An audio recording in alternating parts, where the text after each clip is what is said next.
COVID-19 has certainly had its impact on the country, the world, and certainly here at home in northeastern Pennsylvania. We have State Senator John Yudichak with us.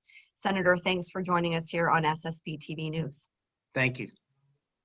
We want to talk about some of these issues that COVID-19 has impacted, especially the economy has been definitely crippled through the pandemic. There are some issues that will affect some projects going on statewide. Correct. PennDOT just announced on November 19th that they've had a triple hit to their budget. COVID-19 has created a budget shortfall of about $380 million to PennDOT, in addition to the lack of federal fund. We haven't had a transportation funding bill out of the federal government in the last 30 years, and driving is down. And so the gas tax is not bringing in the revenue into the motor license fund. And so that's been a triple hit to PennDOT. They announced they need $600 million. They're looking to the legislature, to the treasurer, to find a way to finance a bond issue to create this $600 million so that they can finish projects across the Commonwealth. Here in Luzerne County, 15 projects representing over $130 million investment in our highways and bridges. They're in jeopardy. That cash flow, if it does not materialize, those projects will stop. So we're working with Joe Torsella, the treasurer, to try to figure out a way how to finance this bond issue, this $600 million bond issue, so we can keep PennDOT working, keep those jobs. What can small businesses do? Are they reaching out to the state for help, or how do we go about keeping small businesses open through 2020 and also 2021 and 22? Well, we have driven out a great deal, well over $250 million to small businesses in Pennsylvania through the CARES Act, through the federal stimulus package. We hope that there will be another federal stimulus package within the next 60 days so that we can help those small businesses. We were able to pass a state budget, without raising taxes or fees. So that's a win on our small businesses and our low wage earners. We need to do more. However, we have a small business loan program here in Luzerne County that we created in 2011 after the floods ravaged the Wyoming Valley.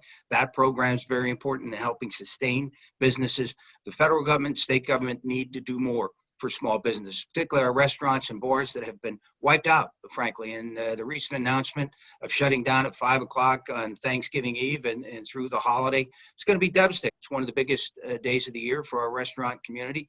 It's going to be devastating to that part of our economy. So Commonwealth of Pennsylvania and the federal government, U.S. Congress, need to step up and drive more dollars to these small businesses that sustain our community. As we move forward and we look at the policies that are affecting Pennsylvania, there is frustration out there on both levels. So it is a very sensitive issue. And hopefully at the end of the day, we could find the vaccine shortly and recover from this pandemic. Yes, the virus is with us. It's serious. It is a serious health threat, and we have to treat it as such. Unfortunately, partisan politics, the polarization of our political conversation in this country has infiltrated even our response to the pandemic. Some of the actions of the administration have been arbitrary. They haven't been driven by science or experts. They've been driven by political partisans for political purposes, rather than to protect the lives and livelihoods of Pennsylvanians. And we need more collaborative leadership. We have not seen that.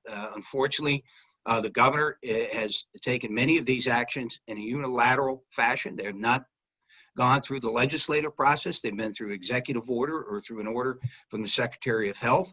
And without collaborative leadership, you cannot convey to the public a credible course of action.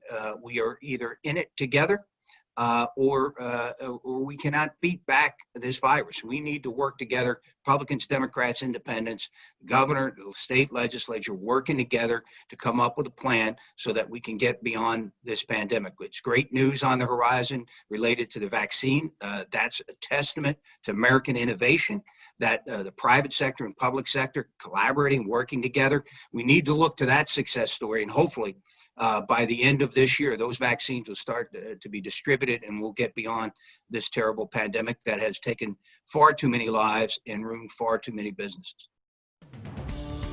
Today's news feature is brought to you by Marian Catholic High School in Tamaqua, who is currently enrolling students for next school year. Feel free to stop by an information session on November 23rd and on December 8th. For more information, you can log on to mariancatholichs.org.